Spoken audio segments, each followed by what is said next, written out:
What's up guys? In case you missed the live stream on Saturday, I recently started a new Rares Only Plus free-to-play journey. This series is independent from the free-to-play series the other content creators are taking part in. Not because I think I'm above it or anything, this is just something I've wanted to do for a while now. In fact, I even did a community poll about it over a year ago to gauge interest in such a series. Now, the timing is just right. I'm no longer playing my old account, so I can give this account and the challenge my full attention. So what are the parameters of the challenge? Well, I'll be free to play, I will use only rare, uncommon, and common champions from shards, and I'll be using login champions as well as any champion who is free and permanently accessible to all players. This includes Yakarl the Scourge from the Clan Shop, Drexlar Bloodtwin from the Tag Arena Bazaar, Doom Tower Secret Room champions, Arbiter, and permanent fusions like Rosin. I still have not decided whether or not I wish to include Lady Mikaj or her two legendary requisite champions in this, as the epics needed to fuse those ones aren't accessible outside of pulling shards, but I'm open to hearing your thoughts and opinions about it. I do know, however, that champions obtained through promo codes and limited time promotional champions like Rathalos Blademaster will not be included in this challenge because I want this series to be educational and teach players how to progress through the game using only the tools Plarium provides while also maintaining relevancy for as long as possible. If someone decides to check out this series 6 months from now and I'm just steamrolling all the content with a champion they don't have access to, it will be of no help to them. I want this series to be helpful and educational for as many people as possible for as long as possible. So with all of that out of the way, let's dive in. What's up guys, just a quick recap of everything I've done so far. I'm on day 4.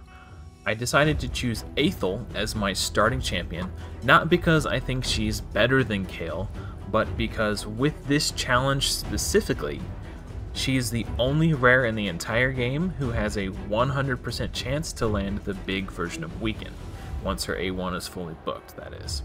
So having a champion who does the big version of Weaken is going to be really nice, and if you picked Kayle for your starter or whomever, it doesn't really matter. I do plan to fuse Rosin eventually, but until I do, I won't have access to Weaken. Also, the 3-hitter A1 gives her a little bit of extra game against Fire Knight. So those two factors are the main reason I chose her. There's a ton of poisoners in the game at the rare quality, so you know, Aethel seemed like a really good choice for that reason. Saturday on stream, I was speaking about making Shield Guard my first level 60 to be my campaign farmer. I still want to go through with it, even though preliminary tests have shown that he has less aptitude for it than Aethel does, and I'll show you really quick what I mean by that. But he does have a lot of good things going for him, so even if he's not as good at farming 12-3 as Aethel, I've got a lot of cool plans for him coming up. So they're both at level 50. I know you're supposed to 6-star one champion first before you move on to 50ing anyone else, but because I don't have access to epics to help me through campaign, the only way I was able to get through it was by rank 5ing Aethel after Shield Guard. Shield Guard was my first 50. And it helps on the final wave. I don't have to do this, but sometimes she'll fail if I don't. If I click on Lord Shazar to make sure she kills him first, because his bombs are nasty.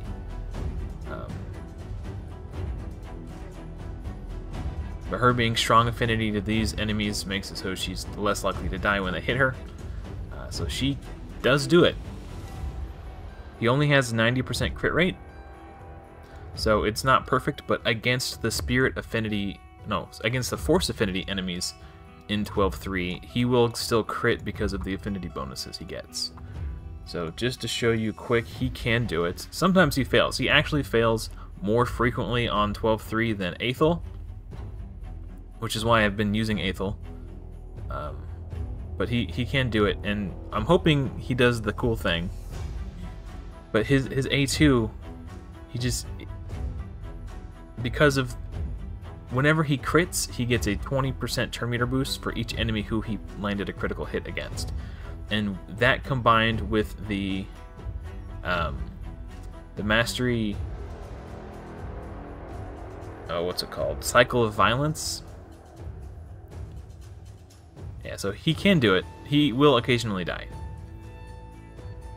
One of the things that makes Shield Guard a really good potential campaign farmer is the fact that his A2, whenever it crits, you see he's getting the turn meter boost there. So he got 4 turn meter boosts for each critical hit he got on the enemy team. And then in addition, you see the decreased cooldown here. This is the Cycle of Violence Mastery. And because his A2 was only on a 2-turn cooldown, he gets to do it back to back, and that's what happened there. So this is the first one. Decreased cooldown, that's the Cycle of Violence. Turn meter boost, which lets him go again, and he goes straight back into it. And you see the decreased cooldown triggered again. And he only got 2 crits. He did not crit on this one over here, so he didn't get the full turn meter boost. If he had, he would have had enough turn meter to go a 3rd time in a row. And boom, do it a 3rd time. So with better gear and at level 60, I think he will actually be an insanely good campaign farmer for my account. But at level 50, he just doesn't quite have enough stats. Also, real quick, I just want to show you the champions that I've pulled so far. Initially, I was going to go with War Priest as my healer. She's got a... if you played the game, you know what War Priest is. She's got a 20% heal, and then when she heals for 20% on the target, it heals for 10% on everyone else on the team. But as soon as I hit her to 40, I pulled Arcanist, who does a 2-turn continuous, 15% continuous heal buff. So she heals for a total of 30% on everybody over 2 turns. So when you compare them side by side, Arcanist is just kind of better. Also, War Priest has a 25% increased attack on all allies for 2 turns, where Arcanist has a 25%, the same increased attack buff, but also a 15% increased crit rate buff on all allies for 3 turns. So she's basically just strictly better. So we're going to be using Arcanist. So War Priest, I'll probably keep for Faction Wars, so I can farm shards for Perception gear. I pulled this dude. He's just going to be a 4-star chicken because of my challenge. I got my War Maiden, and her A3 is fully booked. Other things I wanted to show you real quick. I pulled Dark Elhain from an Ancient Shard.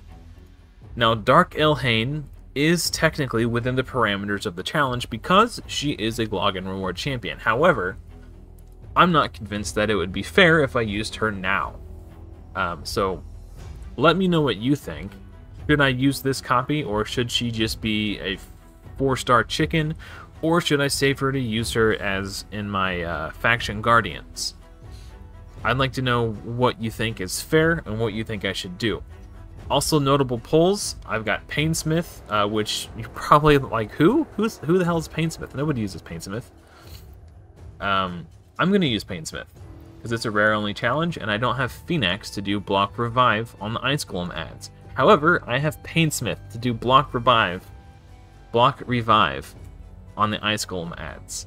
So attacks one enemy, enemies killed by the skill cannot be revived. Places block debuffs on this champion for 2 turns if the attack kills an enemy. And block debuffs is particularly good against Fire Knight because he places the ads place decreased defense, heal reduction, and he can freeze. So if this guy uses utter destruction and he kills one of the side ads, and think this has like something like a 5.4 times attack multiplier. It's got a decent multiplier for a single target attack on a rare. So there is potential that this could work and be my my Ice Golem side ad tech champion. We're gonna have to test it. It's something I'm gonna have to test out and see. So I'm excited about this guy. Also, I've got this gal right here. What she brings is a 2-hitter and heal reduction on the A1, so Fire Knight, and a 3-hitter, Fire Knight, with each chance having a 75% chance of decreasing the target's turn meter by 10%, and then the 3rd hit has a 75% chance of placing the big version of decreased speed for 2 turns, Fire Knight. Her passive is basically irrelevant because in a perfect world, I won't be getting attacked by the boss. She'll just help decrease the turn meter and, you know, whatever. That's so Fire Knight tech there.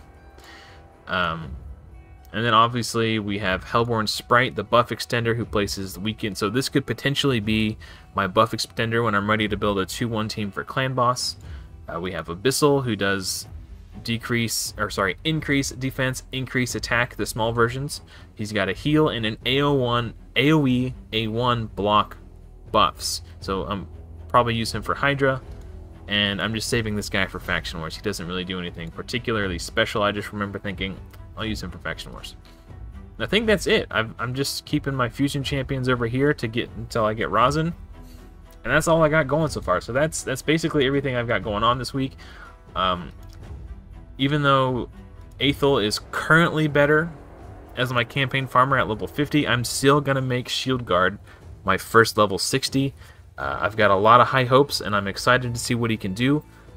Every single video guide I've seen on Shield Guard has been an endgame player using reasonable gear to do the showcases for him. I'm not going to call anybody out specifically, but I want to know, is he really a viable option for an early game player? And I think this is the perfect opportunity to check that. So stay tuned. Hopefully I'll have him 6-starred by this weekend. If I do, I'll do a full showcase and guide. Don't worry about that. But until then, hopefully I'll see you in another video soon. And until next time, take care, guys.